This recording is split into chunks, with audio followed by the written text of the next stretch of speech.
Quisiera empezar esta clase número 3, ¿verdad? Vamos a hablar enfocándonos en el ser de Dios. Esa va a ser la idea de la clase del día de hoy, enfocarnos en el ser de Dios. Y quisiera iniciar con Isaías 57:15, que está en el libro, cuando habla de esa trascendencia y de esa inmanencia de Dios. Dice la Escritura, yo habito en lo alto y santo, dice, y también con el contrito y humilde de espíritu, para vivificar el espíritu de los humildes y para vivificar el corazón de los contritos. Esa escritura increíble, la verdad, que estaba en el libro, me hace ver esos dos eh, atributos, llamémoslo así, de Dios, que Él es trascendente, ¿verdad? Lo que dice ahí, Él habita en lo alto y en lo santo, pero también Él es inmanente, o sea, Él también está dentro de nosotros y con nosotros. Y también dice Él, habita con el contrito y el humilde de espíritu, de corazón. ¿Verdad que especial el poder ver esto de Dios y lo que vamos a ver hoy, algunos puntos para poder seguir conociendo un poco más a Dios? Hoy vamos a ver primero. Vamos a hablar un poco sobre los nombres de Dios. Es el primer punto de la lección de hoy. La Biblia nos muestra muchos otros nombres de Dios, ¿verdad? Lo cual nos muestra algunos de sus atributos y algunas de sus cualidades. Estos nombres se dan en relación con personas. Es en esa relación donde Dios es nombrado, ¿no? Hay una interacción entre el hombre y Dios y es ahí donde esos nombres que hoy vamos a ver salen a la luz. Hay dos tipos, ¿verdad? Principalmente de nombres.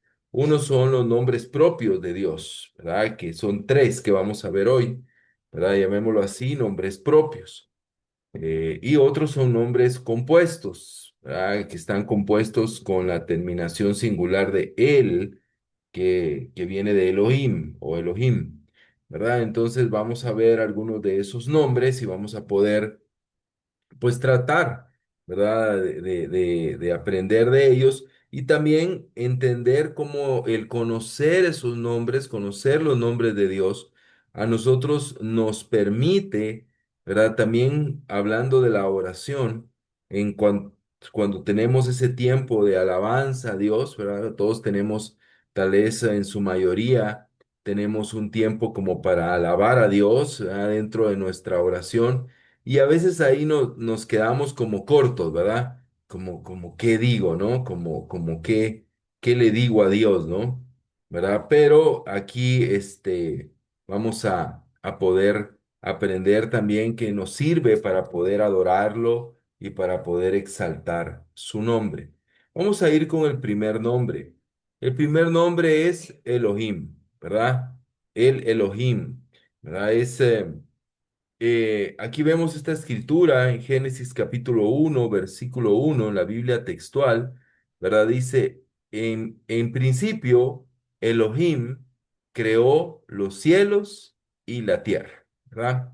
Ahí es donde se menciona en el primer capítulo de la Biblia, ¿verdad? El nombre de Elohim, ¿verdad? Se usa al hablar de Dios, como vemos acá en su relación con la creación, ¿verdad? Con la creación de Dios.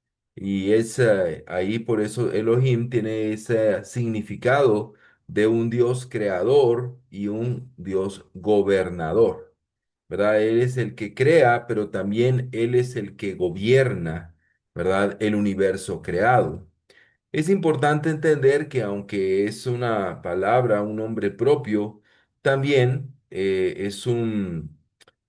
no es no es único, también la Biblia lo usa para referirse a dioses falsos, ¿no? Utiliza también ese término Elohim, pero cuando se refiere a Dios, ¿verdad? La connotación de Dios es de ese Dios creador, ¿verdad? Como vemos ahí en Génesis capítulo 1 y versículo 1. Entonces Dios es un Dios creador, ¿verdad? Dios es un Dios que creó la humanidad con su palabra, ¿verdad? Creó el universo con su palabra, ¿verdad? Y también no solamente lo creó, sino también lo gobierna, ¿verdad? Como aprendimos ahí, Él es el Dios soberano por encima de todo. La palabra está en singular, ¿verdad? En el versículo 1, ¿verdad? Y habla de un Dios, ¿verdad? Un Dios creador. Entonces esa es la primera palabra. Entonces nos puede ayudar en nuestra oración, en nuestra alabanza a Dios, alabar a Dios por su creación, ¿verdad? Porque Él ha creado el universo, pero también Él lo sustenta, Él lo gobierna. Él no solo gobierna, este, las vidas de muchos que le siguen, sino también gobierna la naturaleza, las fuerzas, ¿verdad? Lo que vimos la semana pasada, ese diseño tan fino, tan perfecto, pero también tan delicado, ¿no? Dios es quien lo sostiene y lo gobierna. Como sabemos, ¿no? Un movimiento, un cambio podría ser fatal, pero no, no ha pasado. ¿Por qué? Porque Dios es Elohim, el creador, pero también el gobernador. El siguiente nombre de Dios que vamos a ver es Adonai, ¿verdad? Nuestras versiones lo traducen como Señor, ¿verdad? Esta palabra o este nombre significa gobernador omnipotente, ¿verdad? A quien todo está sujeto, ¿verdad? A quien todo está sujeto. Y esto, cuando hablamos de eso, de que a quien todo está sujeto, se habla principalmente a los hombres y a las naciones. Es el contexto normalmente. Elohim presenta también a Dios como gobernador general del universo, pero Adonai es un poquito más específico, ¿verdad? Para dar un matiz, el nombre de un Dios misericordioso, condescendiente, ¿verdad? Y tal vez Elohim es más enfocado a un Dios de justicia, un Dios que gobierna el universo, pero Adonai es más un Dios que gobierna las naciones. Entonces es un nombre muy común en el Antiguo Testamento cuando se refiere a Dios, ¿verdad? Y también nos ayuda a entender esa relación personal con Dios, que no es un Dios solamente que gobierna el universo, sino el Adonai es el Dios que gobierna nuestra vida, ¿verdad? Gobierna nuestra vida. Él es nuestro Dios. La palabra que también vimos la semana pasada, si no estoy mal, que es Yahvé o Yahweh, ¿verdad? Es el nombre propio dado por Dios mismo y tiene una profunda relación, como vimos también, y con el Dios que salva, ¿verdad? Recuerdan que hablamos que no solamente yo soy el que soy, sino también se podría traducir como el Dios que seré, ¿verdad? O soy el que seré, mejor dicho, ¿verdad? Pero también su nombre, el nombre Yahweh, es raíz, como vemos acá, de la palabra o del nombre Jesús. Jesús es una palabra compuesta de Ye, que viene de Yahweh, y Osua, que significa salva. Entonces Jesús, el nombre Jesús dentro de la raíz etimológica de su nombre, tiene que ver con Dios salva. Por eso ese es el significado que tiene Jesús en el Nuevo Testamento y Josué en el Antiguo Testamento tiene ese significado, ¿no? ¿Verdad? El Dios que salva, el Dios que salva. Entonces, esos básicamente son los tres nombres propios. ¿Por qué se llaman tres nombres propios o simples? Porque no tienen ninguna eh, acompañamiento, ¿verdad? Es una palabra solitaria. Hay muchos nombres de Dios, ¿verdad?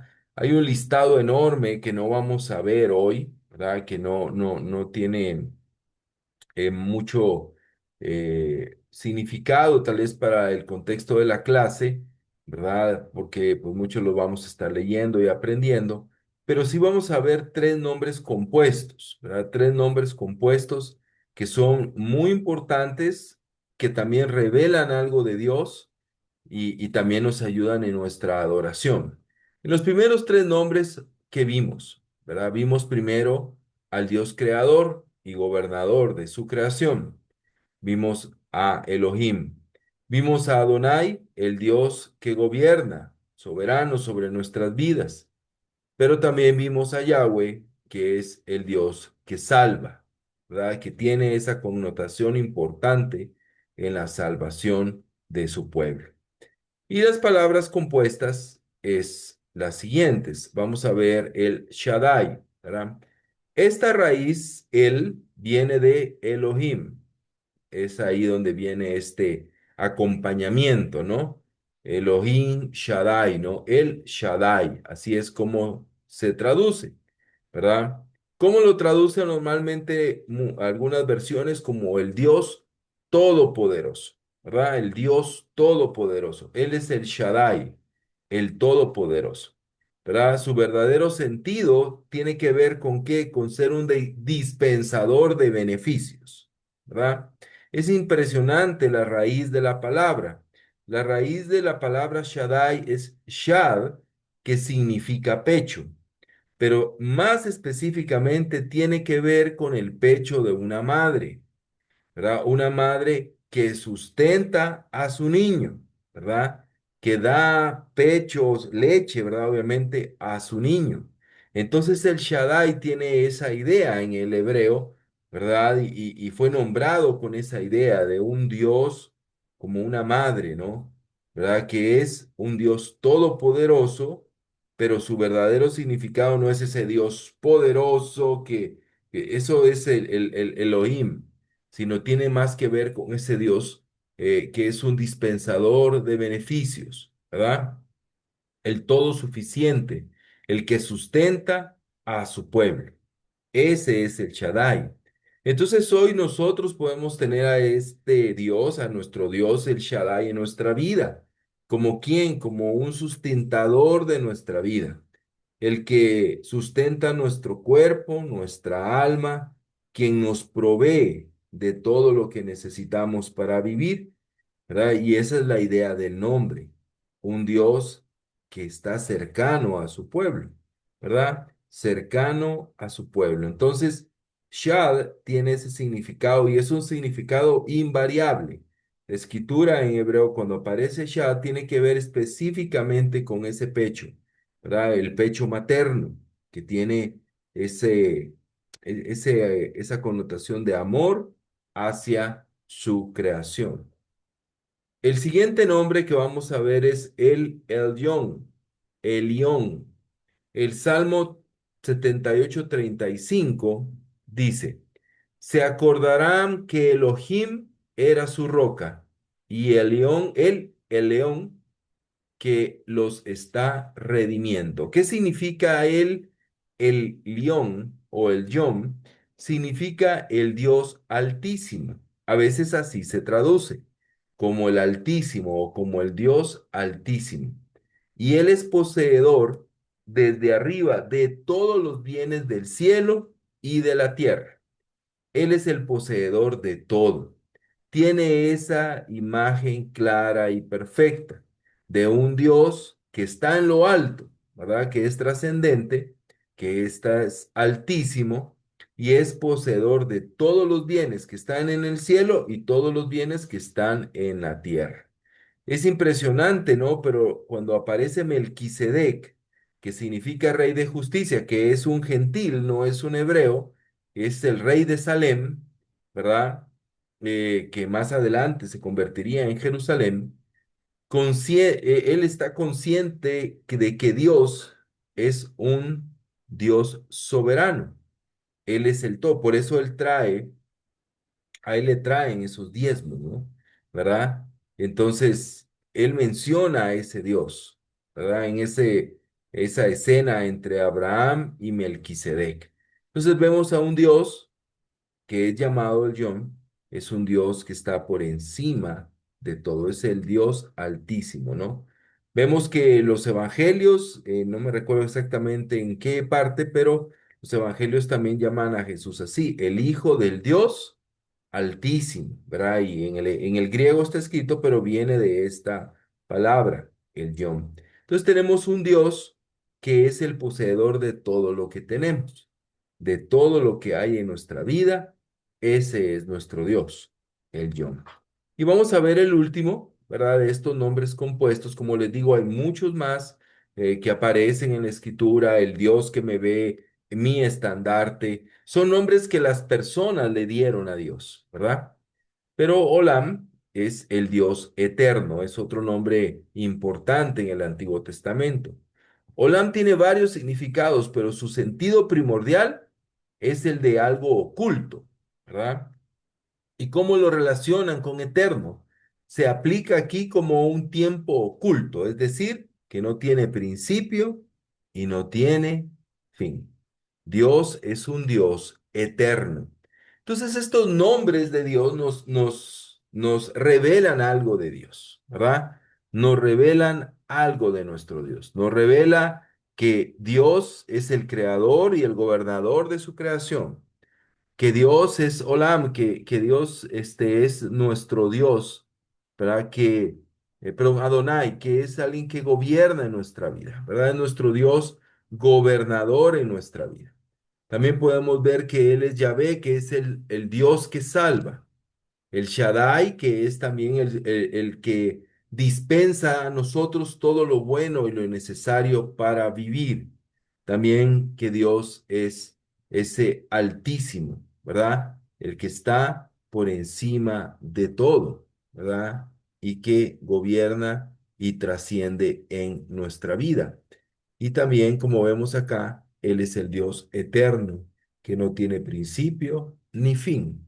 Entonces, en las mañanas o en las noches, cuando oramos a Dios y queremos tener un tiempo para adorarle, estos nombres nos pueden ayudar a adorarlo a Dios. Por esto también sus atributos, ¿verdad? Nos permiten venir y adorar a nuestro Dios. Entonces, bueno, eso es el primer punto que hoy quería que viéramos y es sobre lo que son los nombres, los famosos nombres. Hay libros escritos sobre este tema, ¿verdad?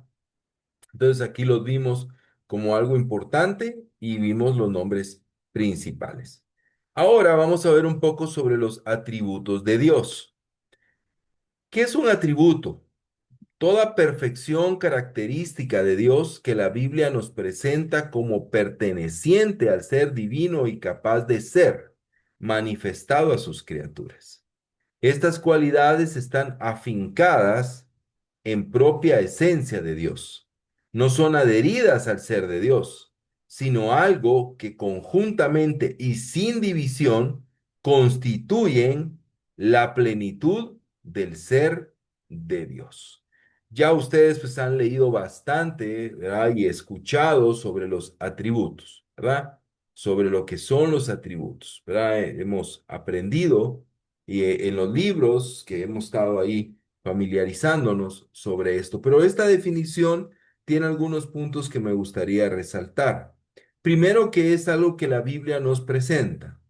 O sea, los atributos que nosotros conocemos de Dios, ¿verdad? Y creemos firmemente por la fe, vienen de la Biblia. La Biblia es la que nos presenta esos atributos. Nos los presenta como algo que pertenece a Dios. Pero no solo le pertenece a Dios, sino también este Dios, este ser divino llamado Dios, es capaz de manifestar esos atributos a su creación. Dios seguramente, sin temor a dudas, tiene muchos más atributos que ni siquiera nos imaginamos. Pero los atributos que conocemos son los que Dios en su capacidad y bondad ha manifestado a nosotros, sus criaturas. También algo importante de la definición de atributos es que están afincados, es decir, adheridos propiamente, son parte de, ¿verdad? No son adheridos, perdón, son parte de, son, por eso usa esa palabra afincados, como es como una finca, ¿no? En propia esencia de Dios, es decir, Dios es parte de su esencia, ¿verdad? No son adheridos, no son algo que Dios ha ido creciendo y aprendiendo, ¿verdad? Sino es algo que es parte del ser de Dios, ¿verdad? También lo mencionamos creo que en clase pasada, ¿verdad? Dice que son algo conjunto y sin división. Constituyen la plenitud del ser de Dios, ¿verdad? O sea, es parte de su total y completa esencia. Cuando hablamos ahora de la clasificación, yo sé que vamos a encontrar muchas listas con respecto a la clasificación, ¿verdad? De los atributos. ¿Verdad? Vamos a encontrar, como lo expresaban hace un momento, transferibles y no transferibles, ¿verdad? Es como la más común. Algunos los clasifican como absolutos, relativos, naturales, morales, inmanentes, trascendentes, ¿verdad? Comunicables e incomunicables, ¿verdad? Entonces vamos a encontrar diferentes listas o diferentes maneras de clasificar los atributos. Hoy solamente quiero dar una opción más, ¿verdad? Que tal vez no es la más normal o la más común, pero una clasificación de tres, ¿verdad? Donde no vamos a ver cuáles son los atributos, sino más bien cómo se clasifican. Primera clasificación, atributos del ser, ¿verdad? Tienen que ver con qué es Dios, ¿verdad? ¿Qué es Dios? ¿Cuál es el ser de Dios? ¿Verdad? Algunos lo llaman como los ónticos, ¿verdad? Que tiene que ver con el ser. Dios es uno, un ejemplo, Dios es espiritual, Dios es infinito, son parte de los atributos de Dios, de su ser, ¿verdad? De su ser. Hoy vamos a ver dos de ellos, ¿verdad? Dios es uno, Dios es espíritu, ¿verdad? Un ejemplo, es parte de su ser. Otros son los operativos, ¿verdad? Que tiene que ver con qué hace Dios, ¿verdad? ¿Qué hace Dios? ¿Qué piensa Dios? Dios, ¿qué hace? Dios piensa, o sea, Él piensa en la verdad, Él es verdad. También Dios ama, ¿verdad? Es parte de estos operativos. Él opera con amor, Él quiere, Él ama. También de los operativos tendrán que ver atributos como la omnipotencia de Dios. Dios todo lo puede, ¿verdad? Él todo lo puede, la omnipresencia de Dios. Él puede estar en todo lugar, en todo momento. ¿Verdad? Ayer, hoy, siempre. Entonces, son llamados en este listado, ¿verdad? Como operativos.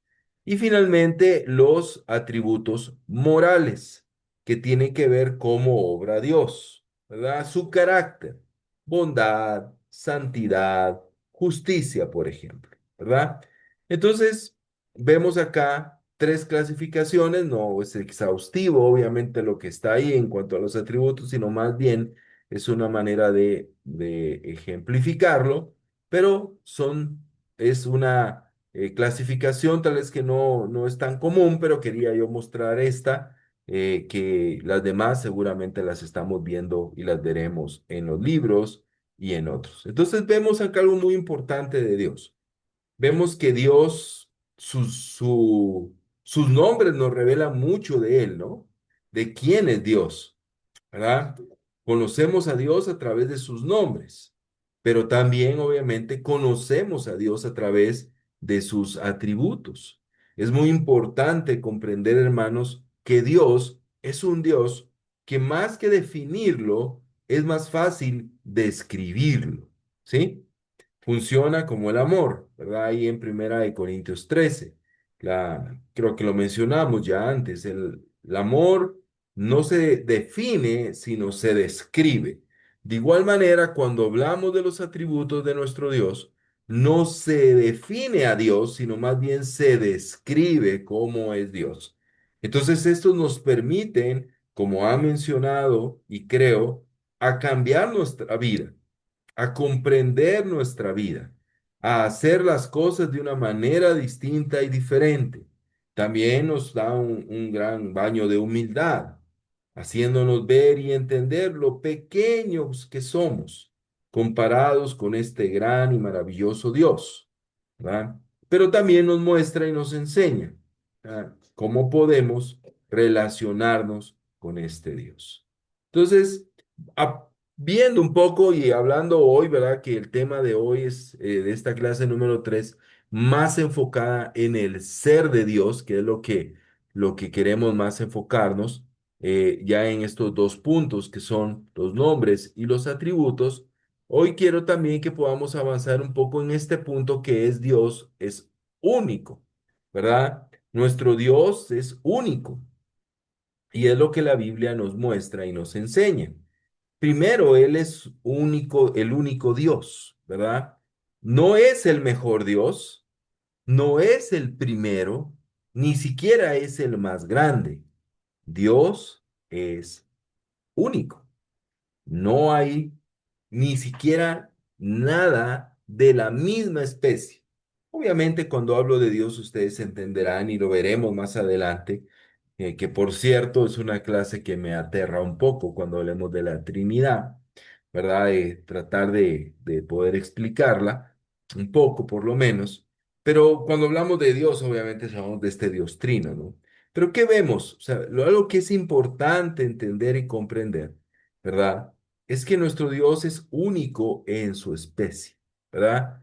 No hay comparación, no se puede comparar con nadie, no es alguien diferente, no, Él es único, no hay otro como Él, ¿verdad? No, no hay otro como Él. Él es sustantiva y infinitamente uno.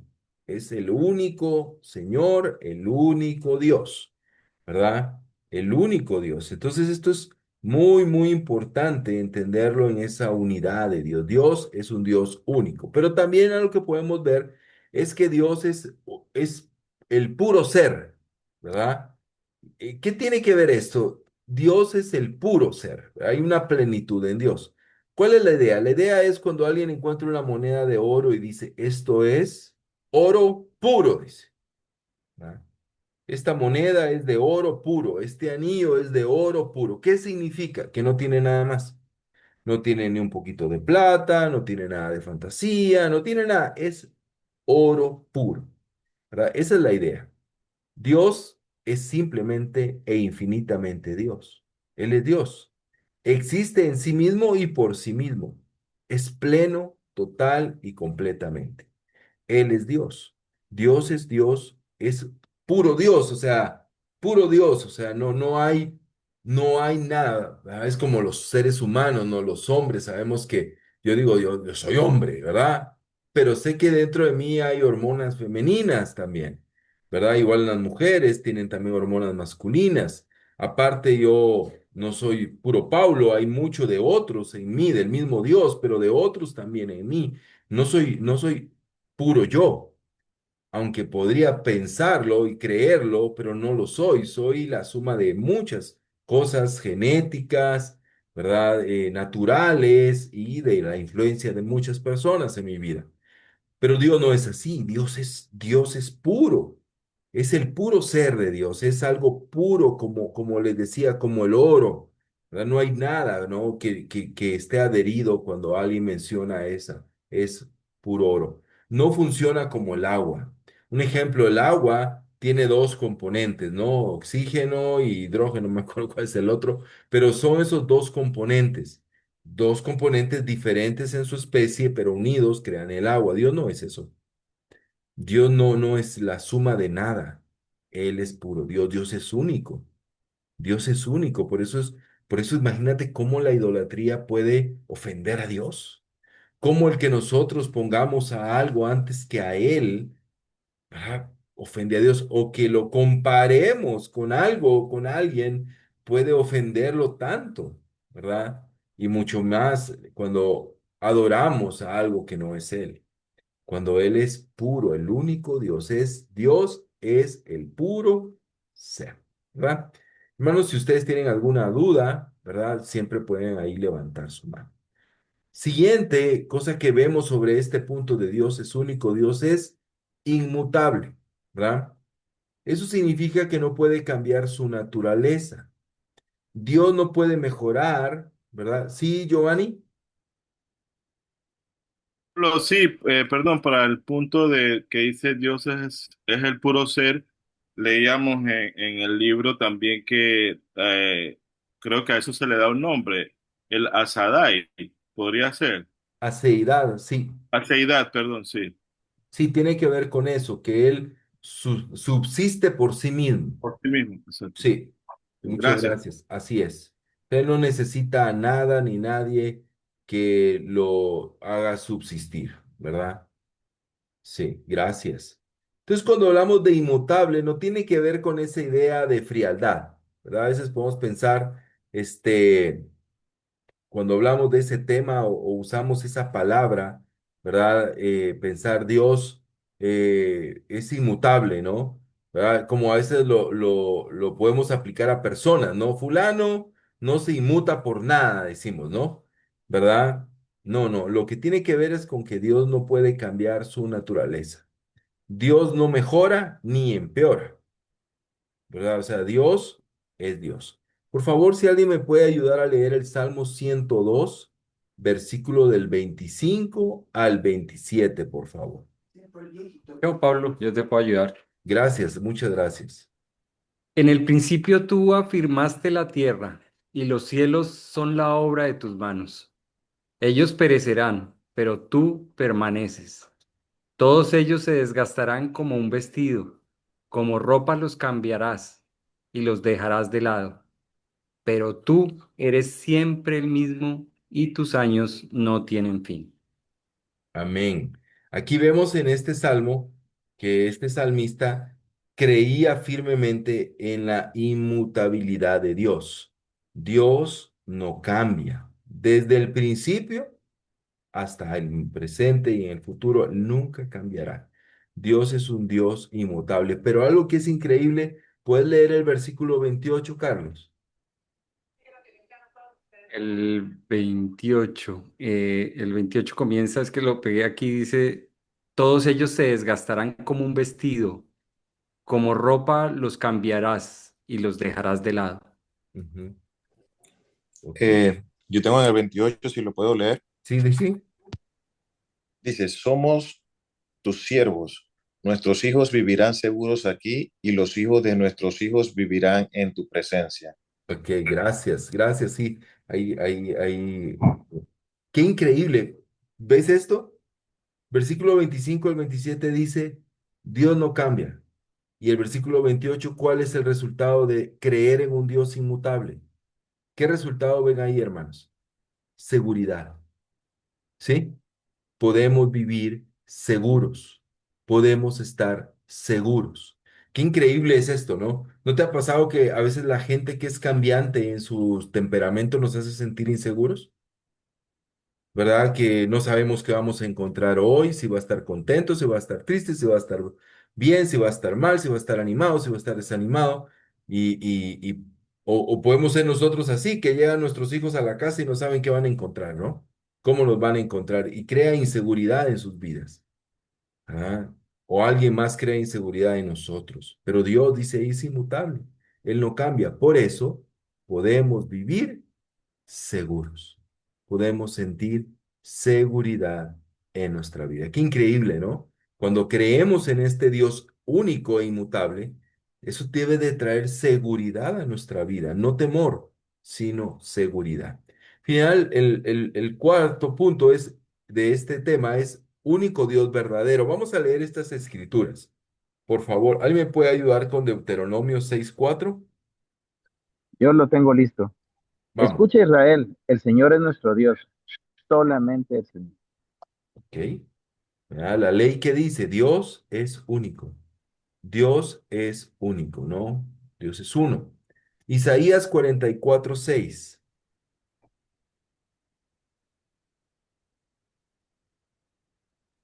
Voy. Amén. Ujú. Dice, así dice el Señor Todopoderoso, Rey y Redentor de Israel. Yo soy el primero y el último. Fuera de mí no hay otro Dios. Gracias. Entonces, ¿qué vemos? Dios es único, ¿verdad? Dios es único, Dios verdadero. No es otro en su especie. Él es único. Gracias. Juan 5:44. Amén, aquí lo leo yo. ¿Cómo pueden creer cuando reciben gloria los unos de los otros y no buscan la gloria que viene del Dios único? Ujú. Ok, Dios único, Jesús hablando. ¿Cómo se refiere Jesús, verdad, a Dios como el Dios único? Y Primera de Corintios 8:4.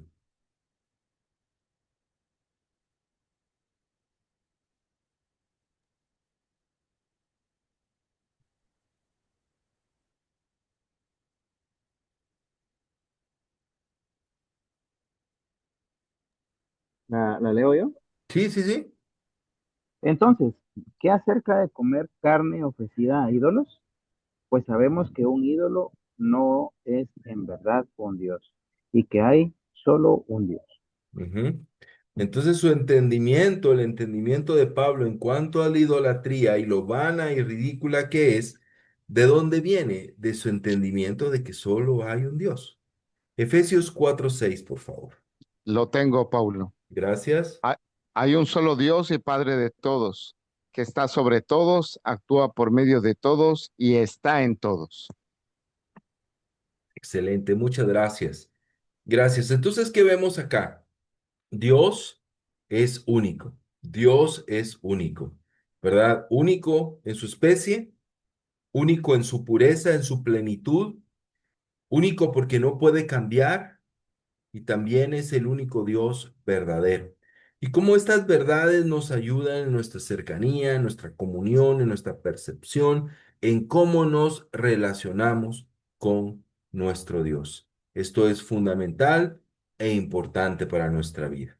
Y vamos a finalizar la clase de hoy, siempre hablando del ser de Dios, con un tema que es muy poco tocado, y es el entendimiento de que Dios es espíritu.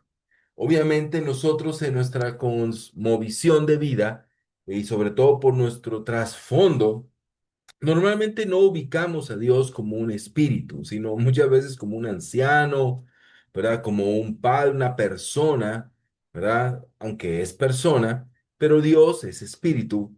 ¿Qué vamos a ver hoy? Primero, ¿qué es espíritu? ¿Qué es espíritu?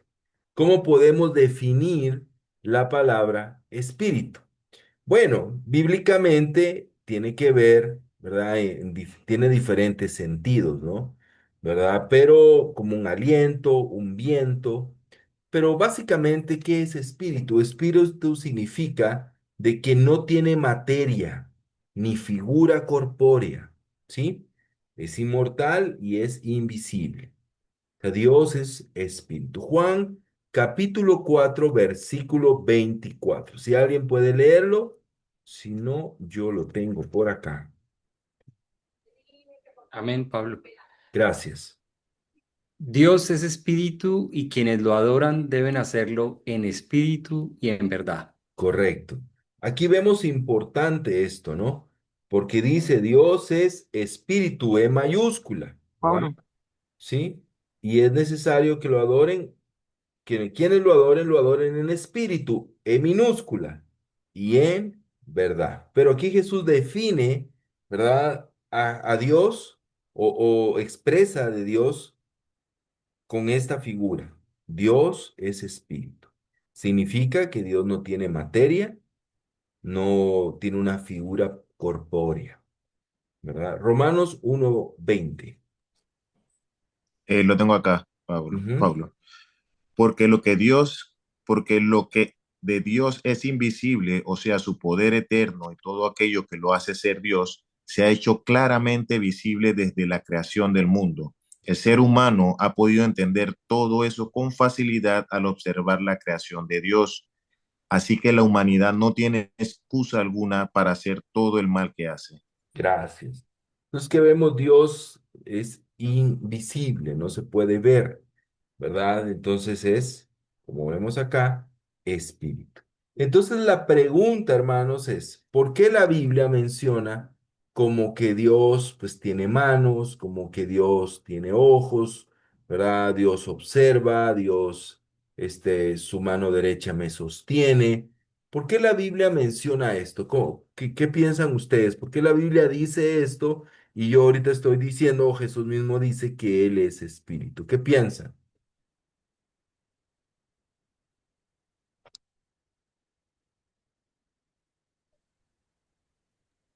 Buenas noches, Mm, Pablo. Eh, Ujú.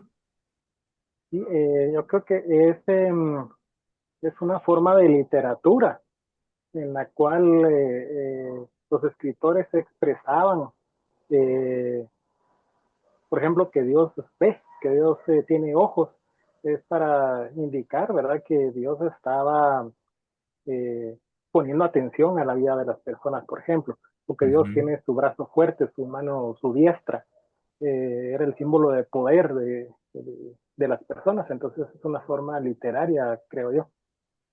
ok, gracias. ¿Alguien más iba a compartir?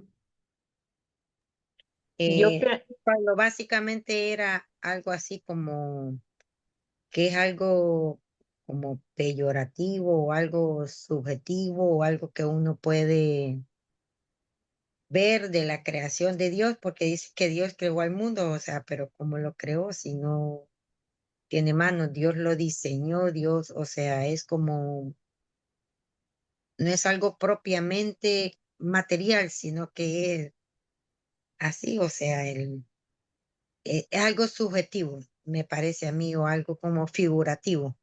Ujú, gracias. Rita, sí, yo pienso también de que porque Dios es suficiente y Él puede manifestarse de cualquier manera, como es tan grande, nosotros no nos podemos imaginar, y Él sí puede manifestarse como Él quiera manifestarse. ujú, ok, gracias. Sí, pues básicamente, como lo expresaron ahí, y principalmente Jorge, es un género, no un género, sino es un recurso, ¿verdad? Un recurso para poder, ellos le llaman la personificación o un eufemismo, ¿verdad? Es una manera de expresar lo, para que nosotros lo podamos entender, ¿verdad? Dios ve, pues eso, o sea, Dios ve, pero no tiene ojos, un ejemplo, ¿no? Su mano derecha me sostiene, pero no es que tenga mano, ¿no? ¿Verdad? Pero es una manera para que el ser humano lo entienda y se pueda relacionar con ese Dios, ¿verdad? Con ese Dios. Entonces, básicamente, en la mayoría de literatura, cuando habla de ese tema, tiene que ver con ese aspecto, ¿verdad? De algo que no es, pero que nos revela una realidad invisible para nosotros, ¿verdad? En el caso de Dios. También vemos, como lo vemos en lo primero, que Dios es inmaterial, o sea, no tiene, como no es material, no tiene corpórea, pues Dios no tiene materia. Entonces, podemos verlo en Juan 1:18. ¿Alguien me pueda leer, por favor? Lo tengo, Pablo. Gracias. Nadie ha visto jamás a Dios, el Hijo único, que es Dios y que vive en intimidad, comunión con el Padre, es quien nos lo ha dado a conocer.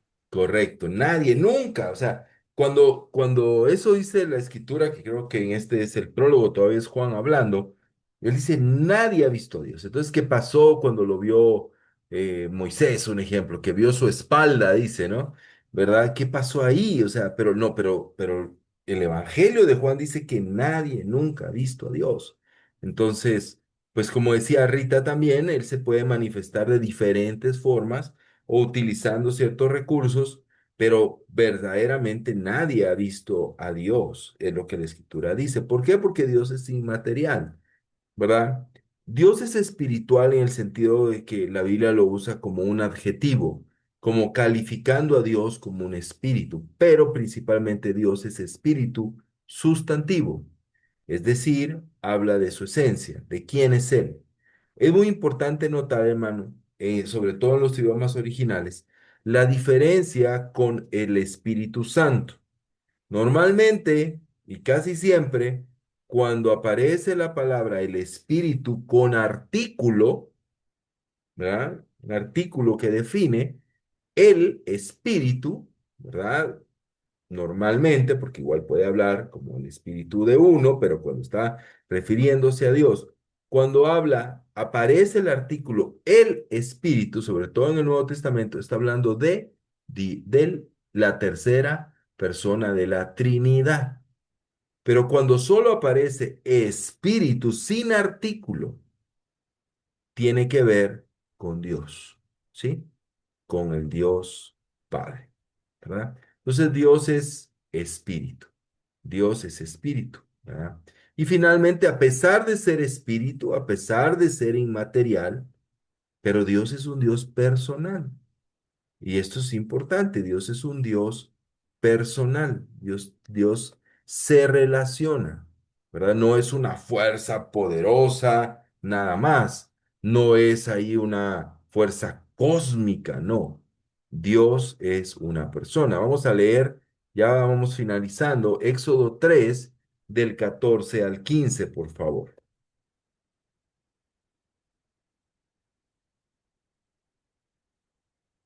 Amén, lo leo. Gracias. Y dijo Dios a Moisés, yo soy el que soy, y añadió, así dirás a los israelitas, yo soy, me ha enviado a ustedes. Dijo además Dios a Moisés, así dirás a los israelitas, el Señor, el Dios de sus padres, el Dios de Abraham, el Dios de Isaac y el de Dios de Jacob, me ha enviado a ustedes. Este es mi nombre para siempre, y con él se hará memoria de mis generaciones, de mi generación en generación. Amén. Gracias. ¿Qué vemos acá? Vemos a un Dios que tiene el poder de reflejarse, ¿verdad? De un reflectivo, le dice, ¿no? Hacia los seres humanos. ¿Verdad? Vemos que es un Dios personal. Él dice, bueno, yo soy este Dios. Él se presenta como yo soy el que soy, pero dice, yo estoy con ustedes. ¿Verdad? Yo soy el Dios de Abraham, el Dios de Isaac, el Dios de Jacob, ¿verdad? Y con ese nombre me darán a conocer por los siglos de los siglos. Dios es un Dios que tiene ese gran poder. Es un Dios grande y poderoso, pero es un Dios también que se relaciona con los seres humanos. Y esto es muy importante, hermano, porque Dios, es un Dios personal. Alguien dijo, si Dios no es personal, no me sirve de nada. Y es la realidad, aunque se oiga muy feo. Pero si Dios no puedo, yo no puedo relacionarme con Dios, pues ¿de qué me sirve saber sus atributos? ¿De qué me sirve saber su grandeza si yo no puedo relacionarme con Él? Pero gracias a Dios no es así. Dios, a pesar de ser espíritu, aún siendo espíritu, tal vez no a pesar, sino gracias a Dios por el ser espíritu e inmaterial, yo puedo relacionarme con Dios. Efesios 1 del 9 al 11. Esta escritura es increíble. Amén. ¿Lo puedo leer? Sí, por favor. Dice, nos dio a conocer el misterio de su voluntad, según la buena intención que se propuso en Cristo, con miras a una buena administración en el cumplimiento de los tiempos, es decir, de reunir todas las cosas en Cristo, tanto las que están en los cielos como las que están en la tierra. También en Él hemos obtenido herencia, habiendo sido predestinados según el propósito de aquel que obra todas las cosas conforme al consejo de su voluntad.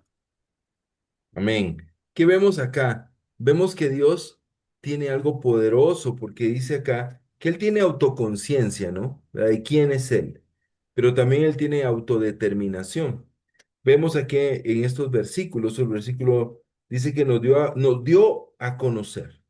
Eso es parte de esa autodeterminación de Dios, esa voluntad de Dios, pero también esa autoconciencia de Él mismo revelada a los hombres.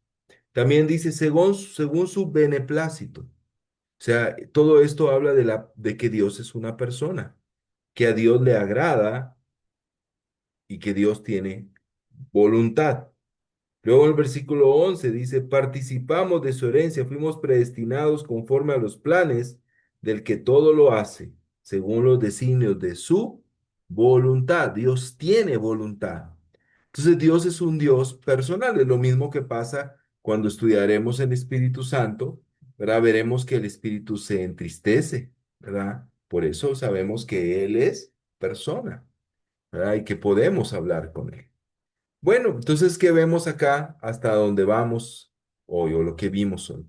Vemos a un Dios, ¿verdad? Que tiene diferentes nombres que nos reflejan y nos muestran quién es Él.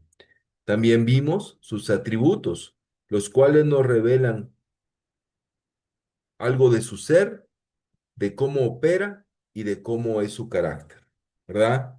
Es decir, del ser operativos y morales. También vimos que Dios es un Dios único, único en su especie, ¿verdad? Es puro en su ser, es inmutable y es el único Dios verdadero. Y finalmente hemos visto que Dios es espíritu.